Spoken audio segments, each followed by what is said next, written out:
मंच पर आमंत्रित करता हूं। आप गवर्नमेंट हायर सेकेंडरी स्कूल सिल्मो में पॉलिटिकल साइंस के लेक्चरर हैं। आप अचिनाथांग के महान इतिहासकार हैं। पिछले 30 वर्षों से केंद्र शासित प्रदेश लद्दाख के लेह जिले के सुदूर इलाकों में पढ़ा रहे हैं। आपको वर्ष 2011 तथा वर्ष 2020 में 2 बार जिला स्तरीय सर्वश्रेष्ठ शिक्षक पुरस्कार से सम्मानित किया गया है। आपने भारतीय विद्या भवन दिल्ली केंद्र द्वारा आयोजित Gilgit a jewels the crown of India नामक एक अंतर्राष्ट्रीय वेबिनार में भाग लिया। आज श्री तासी नमग्याल जी करगिल तथा बटालिक क्षेत्र में हुए विभिन्न युद्धों की वीर गाथा सुनाएंगे। श्री तासी नमग्याल जी, आपका मंच पर हार्दिक स्वागत है।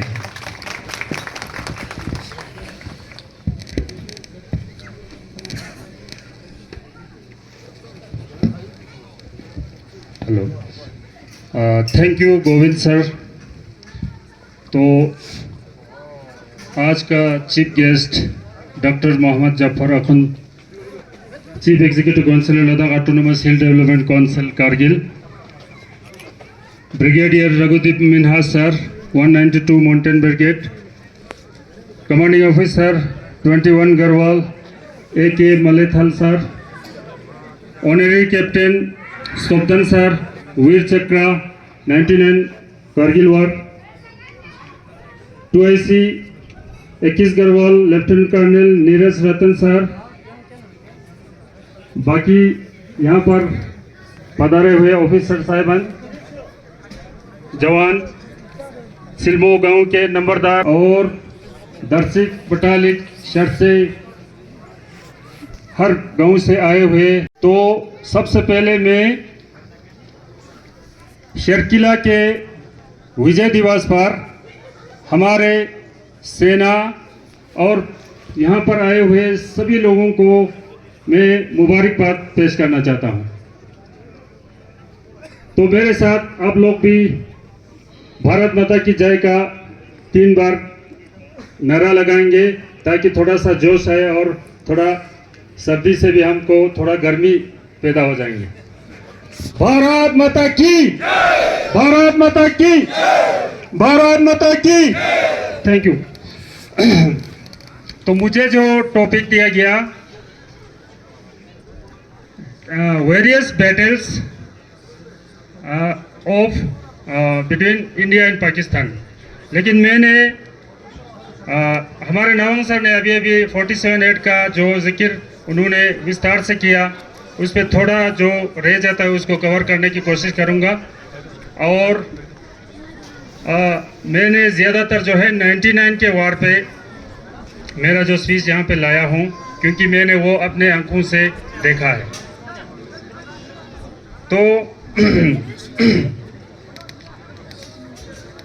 हमारे गोविंद सर ने मुझे कहा इतिहासकार है, इसलिए थोड़ा सा मैं हमारे जम्मू एंड कश्मीर के थोड़ा सा इतिहास में पहले जाना चाहता हूँ।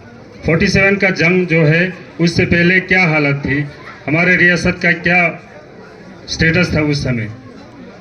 तो हमारा जो जम्मू का जो डोगरा महाराजा था, उनको ये जम्मू का इलाका जो है पंजाब का राजा रंजीत सिंह ने जागीर में दिया गया था, जम्मू का इलाका जो। इसके बाद उन्होंने ब्रिटिश ईस्ट इंडिया कंपनी के साथ ट्रीटी ऑफ अमृतसर साइन करके 1846 में ये जो कश्मीर का इलाका है 75 लाख रुपए देकर खरीदा गया था। हमारा कश्मीर का इलाका जो है गुलाब सिंह, महाराजा गुलाब सिंह ने 75 लाख रुपए में खरीदा गया था। तब उसका ये जम्मू और कश्मीर दोनों इलाका हो गया। और उससे पहले उन्होंने 1834 में जनरल जोरावर सिंह को बेचकर ये लद्दाख स्कर्दो एरिया को उन्होंने एनेक्स किया था। तो उनका इलाका एक किंगडम बन गया था, जम्मू कश्मीर और लद्दाख। जो ही हमें आज़ादी मिली 1947 में, तो उसके बाद हमारे पूरे हिंदुस्तान में तकरीबन 500 से भी ज़्यादा प्रिंसली स्टेट्स हुआ करते थे। तो इसी तरह एक प्रिंसली स्टेट हमारा जम्मू कश्मीर भी था। महाराजा गुलाब सिंह के बाद जो है राजा हरि सिंह राज कर रहे थे, महाराजा हरि सिंह। तो उन्होंने सोचा कि मैं जब आज़ादी मिला, हमारे देश का बंटवारा भी हो गया, पाकिस्तान और हिंदुस्तान बन गया, तो उन्होंने अलग रहने का सोचा शुरुआत में। ना वो पाकिस्तान के साथ जाएंगे ना हिंदुस्तान के साथ। तब तक जो है वहाँ से अभी नवाज साहब ने भी जिक्र किया, मैं उसमें जो जो रह गया उसको कवर करने की कोशिश करूँगा। तो कबायली जो हमला जो है वहाँ से आ जाता है पूरे कश्मीर में, और हमारे यहाँ बटालिक से भी, करगिल से भी, हर जगह से जो है कबायली हमला हमारे यहाँ पर हो जाता है। तो राजा मजबूरन, राजा को हमारे भारत सरकार का मदद लेना पड़ता है और दिल्ली जाके वो इंस्ट्रूमेंट ऑफ एक्सेशन साइन करके तो इंडिया के साथ जुड़ने के लिए वहाँ से आर्मी भी मांगता है। तो कबायली जो हमला आए थे, हमारा जुजिला सेक्टर, द्रास, करगिल और यहाँ से बटालिक से भी बहुत सारे कबायली हमारे यहाँ पर कब्जा करने के लिए आए थे। तो मैंने थोड़ा सा रिसर्च करने की कोशिश किया। 21 गढ़वाल का मैं शुक्रगुजार हूँ। मुझे 2 हफ्ते इसी रिसर्च में लगा और बहुत जानकारी मुझे प्राप्त हुई इस सिलसिले में कि कैसे कैसे हमारे जवानों ने मुश्किल हालात में ये जंग को जीता है। तो मैंने कुछ सोर्सेस वहाँ के भी हिस्ट्री पढ़े, पाकिस्तान की भी कुछ हिस्ट्री है, यहाँ के भी है, तो लोगों से भी कुछ पता किए। वहाँ से जो कबायली हर जगह है, कश्मीर में भी आए, हमारे लद्दाख में भी। तो लद्दाख के साइड जो आए तकरीबन वो 500 लोग मोरल में जमा हुए, जहाँ एक अभी LOC के उस तरफ है, मोरल नाम का एक जगह है जहाँ पे इंडस नदी और ये सुरु नदी का संगम है, कन्फ्लुएंस जो है, मोरल नाम है उस जगह का। वहाँ पे 500 लोग जमा हुए कबायली, और 250 इंडस के थ्रू इस बटालिक से होके ऊपर को गए, 250 लोग करगिल की तरफ से गए। तो मुझे उसमें तारीख़ बल्तिस्तान नाम का एक किताब है, हिस्ट्री है वहाँ का, उसमें डेट बाय डेट कहाँ कहाँ पहुँचे वो लोग, वो भी लिखा है। 21 जून 1948 को हमारा गांव, मैं अचिनाथांग गांव का हूँ, जहाँ ये बटालिक हांडू से थोड़ा आगे, 21 जून को हमारा गांव क्रॉस करके वो कबायली लोग वहाँ से आगे बढ़ गए। तो खलसी पहुँच गए, नवाज सर ने अभी बताया था। खलसी पहुँचकर थोड़ा उनको हमारे आर्मी के साथ थोड़ा लड़ाई हो गए, और वहाँ से आगे फिर चला गया हिमिशुक्पाचन, जो मेन रोड पे नहीं है, अंदर वैली में है, हिमिशुक्पाचन नाम का एक गाँव है, वहाँ पर एक लड़ाई हुई। ऐसा करते करते वो लोग जुलाई के महीने में, जून या जुलाई में वो बसगो पहुँचे, निम्मू और बसगो, जहाँ पर अभी आर्मी का जो स्टेशन बड़ा है, निम्मू गांव है, वहाँ पे एक नंगसो नाम का एक रॉयल फैमिली है, वहाँ वो लोग स्टेशन करके बैठे, हेडक्वार्टर। जो उनके साथ एक तोप भी आया था, सिर्फ 2 तोप था, एक को करगिल की तरफ दिया, एक को यहाँ से बसगो में उन्होंने छुपा के रखा था। उसको कहाँ लगाना था, लेह में जो अभी पत्थर साहब गुरुद्वारा है वहाँ पे लॉन्च करके फिर लेह का हवाई पट्टी पर वो अटैक करने के लिए उन्होंने सोचा था। लेकिन हमारा जो मेजर हरिचंद जो है फ्यांग से थोड़ा आगे, जहाँ पे लद्दाख यूनिवर्सिटी है, वहाँ से ऊपर की तरफ पहाड़ में घुसता है, और पहाड़ के पीछे से जाके बसगो में जहाँ तोप रखा था वहाँ उतार के उस पर अटैक करता है मेजर हरिचंद। उसमें 7 लोग, वो तोप के रखवाली के लिए 7 जवान उन्होंने दुश्मन की तरफ से रखा था। वो उसमें से 6 लोग गिलगित का रहने वाला था, और वो लोग, उनको ये आदत था कि वो लोग लोकल जो हमारा यहाँ का शराब होता है छंग पीते थे वो लोग, गिलगित के लोग। और एक था वो स्कर्दो का रहने वाला था, वो ना छंग पीता था, वो नमाज पढ़ने के लिए, वुजू के लिए नदी में हाथ साफ करने गया। तो हरिचंद ने जब हमला किया उन पे, 6 का 6 वो दुश्मन का वो ख़त्म कर दिया, और तोप भी ख़त्म कर दिया। जो नमाज के लिए वहाँ हाथ साफ करने गए थे वो बच गए। उसने ये रिपोर्ट जो है निमू में जो 3-4 किलोमीटर आगे है, उनका ऑफिसर लोग वहाँ बैठे थे, वहाँ पे पहुँचाया। तो वहाँ जिस घर में रह रहे थे उनका दादाजी से मैं कुछ साल पहले मिले, तो उन्होंने पर्सनल मेरा इंटरव्यू में बोला कि दूसरे दिन जब वो लोग वहाँ बसगो में देखने को गए, लोग गांव के लोग वहाँ देखने को जमा हुए थे, उन्होंने कहा भाई उसमें से 6 लोग हमारा ख़त्म हो गए, इसमें से 6 जवान को पकड़ के निमू ले चलो। दुश्मन ने ये ऑर्डर दिया, उनको लेके निमू में ले गया। तो वो मकान मालिक को पूछ रहे थे इनको क्या सज़ा दूँ। उसने बोला भाई इनको आप क्या करें, इनका जान बचाना है तो इनको उम्र कैद दिया जाए। वो मकान मालिक ने ये बोला कि इनको क्या ज़्यादा से ज़्यादा उम्र कैद दिया जाए। तो कबायली लोगों ने बोला कि नहीं, इसका तो मौत का बदला मौत से होना चाहिए। उन जवानों को निमू में जो अभी आर्मी कैंप है वो खाली मैदान था, वहाँ से दरिया की तरफ दौड़ाया, पीछे से उनको गोली मार के वो 6 लड़कों को, बसगो के लड़कों को वहाँ पे शहीद कर दिया था। इस तरह के वाक़ा हुए। और धीरे धीरे जब ये एक सोनम नुरबू हमारा एक इंजीनियर होता है लद्दाख का, नवाज सर ने जिक्र किया, उसमें थोड़ा सा रह जाता है। उनका बहुत बड़ा रोल है लेह का हवाई अड्डा बनाने का। महाराजा हरि सिंह ने कर्नल पृथ्वी चांद के साथ सोनम नुरबू को फरवरी के महीने में जुजिला क्रॉस कराया पैदल। इस वक्त अभी बर्फ कम पड़ते हैं, उस वक्त बहुत 10 फुट कहीं 20 फुट बर्फ भी जमा हुए थे। तो बर्फ के ऊपर से उनको जुजिला में तकरीबन 19-20 फरवरी को जुजिला क्रॉस किया पृथ्वी चांद और एक प्लाटून के साथ सोनम नुरबू भी थे। महाराजा हरि सिंह ने सोनम नुरबू को 13,000 रुपये दिया था। 13,000 रुपये लेह का हवाई पट्टी बनाने के लिए आप ये 13,000 रुपये ले जाओ और वहाँ पे लोगों को लगा के हवाई पट्टी बनाओ। बाद में 8 मार्च को वो लेह पहुँच जाता है कर्नल पृथ्वी चंद, और सोनम नुरबू उसी हवाई पट्टी बनाने में लग जाता है। और उनकी मेहनत से 13,000 में से खर्चा करके वो तकरीबन 11,000 में वो हवाई पट्टी बन गया। बाकी 1-2,000 सरकार के खजाने में वो वापस देता है। और 24 मई को 1948 के 24 मई को फर्स्ट जो लेह हवाई पट्टी पर एयर कमोडोर मेहर सिंह ने जो है डकोटा जहाज उतारा था। ये 24 मई 1948 की बात है। तो इस तरह 1 जून को और 5-6 जहाज वहाँ पे उतर जाते हैं और हमारा आर्मी ज़्यादा हो जाता है तो उनको पीछे धकेलना शुरू हो जाता है। तब तक हमारा ये जुजिला सेक्टर, करगिल, दराज सब पे उनका कब्जा हो चुका था और सिर्फ लेह बचा था उनके लिए, जिसको वो निमू तक पहुँच चुके थे। लेकिन वहाँ से अभी नवाज सर ने खलसी का जो पुल जलाने का जिक्र किया, लेकिन उनका ऑफिसर का जो नाम नहीं बताया वो कर्नल खुशल चांद है। कर्नल खुशल चांद का मेमोरी भी अभी खलसी ब्रिज में आप लोग जहाँ पे चेक पोस्ट है वहाँ पे उनके मेमोरी में उनके खानदान के हिमाचल से आके एक स्तूपा बनाया, एक मेमोरी बनाया और उस पर पूरा उसका लिखा हुआ है।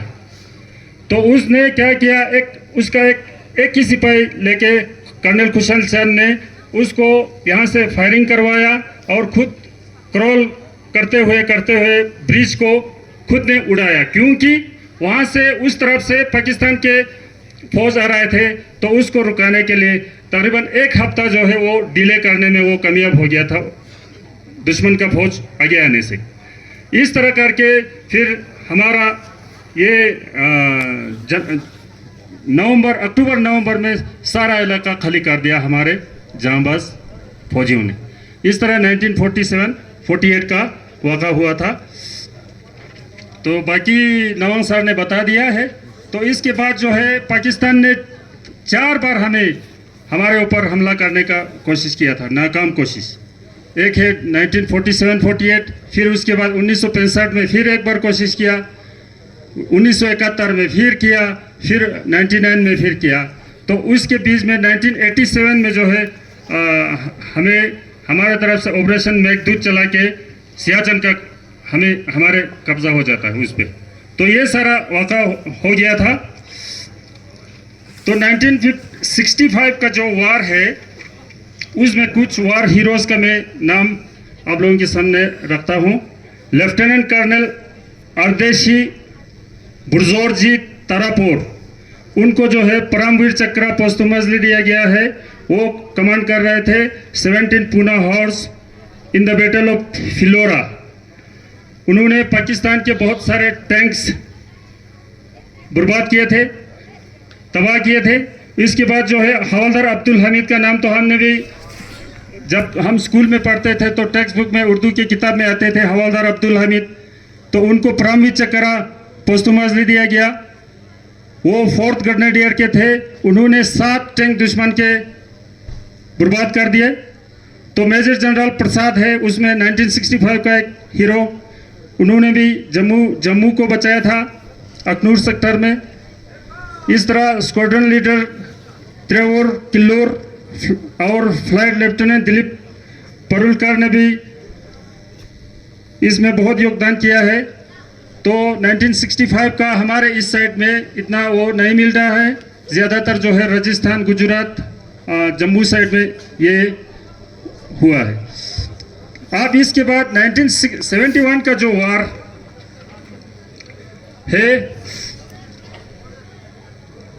1971 में यही जो आज के ही दिन हमारे शर्किला का फतह हुआ था, तो ये 3 दिसंबर को शुरू हो जाता है ये 1971 का वार।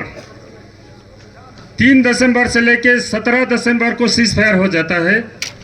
तकरीबन इसी दिनों में 2 हफ्ता भी नहीं हुआ, पाकिस्तान के जनरल समेत 93,000 सोल्जर्स ने हमारे इंडिया के सामने सरेंडर कर लेता है। ये वर्ल्ड वार के बाद सबसे ज़्यादा सरेंडर माना जाता है हिस्ट्री में। 93,000 फौजी ने उनका दुश्मन ने हमारे सामने सरेंडर कर देता है, हथियार डाल देता है। तो इसी 1971 वार में जो है हमारे मदद से जो पाकिस्तान, उस वक्त ईस्ट पाकिस्तान वेस्ट पाकिस्तान 2 थे, बांग्लादेश, तो बांग्लादेश को आज़ादी भी उसी साल मिला है इंडिया की मदद से। और ये जो 1971 का जो जंग था उसमें 9 जेएंड के मिलिशिया का 2 कंपनी इसमें काम में लगाया था। शायद पोस्ट 11 लिखा है, यही शर्किला हो सकता है, रिसर्च में ठीक तरह वो नहीं हो पा रहा है। ये पोस्ट 11 जिसको 11 ला भी बोलते हैं, जो हमारे यहाँ से बहुत सारे लोग को डोंकी पोनी के साथ वो सामान पहुँचाने के लिए जाते हैं, 11 ला लोकल लोग बोलते हैं। लेकिन वो कब कैप्चर हो गया, यहाँ पे जो एक बुक है brigadier retired Ashok Malhotra sir ने त्रिशूल नाम से एक बुक पब्लिश किया है, उसमें लिखा है ये पोस्ट जो है कैप्चर हुआ है 15 दिसंबर यानी आज ही के दिन रात के 12 बजे पोस्ट 11 लिखा है। तो इसके बाद जो है 15 के बाद कल परसों 17 को जो है रात के 8 बजे हमारा सीज फायर हो गया था 1971 का। तो इस जंग में 1971 के जंग में जो ब्रिगेड लगाए गए थे उन्होंने टोटल इस इलाके में 110 स्क्वायर किलोमीटर पाकिस्तान के कब्जे से जो ज़मीन हमें मिली है 110 स्क्वायर किलोमीटर लाया है। तो टोटल उस वक़्त 36 पोस्ट जो है करगिल सेक्टर में हमने लाया और ले श्रीनगर हाईवे जो है अनइंटरप्टेड हो गया। जो हमारा यहाँ पे लॉजिस्टिक सारा कुछ स्ट्रेटेजिकली जो इम्पोर्टेंस माने जाते हैं उसको पूरा मतलब फ्री हो गया था, अनइंटरप्टेड कर दिया। प्रतापपुर सेक्टर में 1971 में जो प्रतापपुर नुब्रा साइड में लद्दाख स्क्वाड के 7 कंपनी ने 804 स्क्वायर किलोमीटर पाकिस्तान के कब्जे वाले का एरिया पर हमारा कब्जा जमा दिया। ये लद्दाख स्क्वाड के 7 कंपनी लगाए थे, उन्होंने 804 स्क्वायर किलोमीटर हमारे कब्जे में लाए। तो इसके बाद जब सीज फायर हो गया तो ले के अवाम ने, ले के जो सिविलियंस ने 31 दिसंबर 1971 को मेजर जनरल एसपी मल्होत्रा, उनको जो डिवीजन के जीओसी थे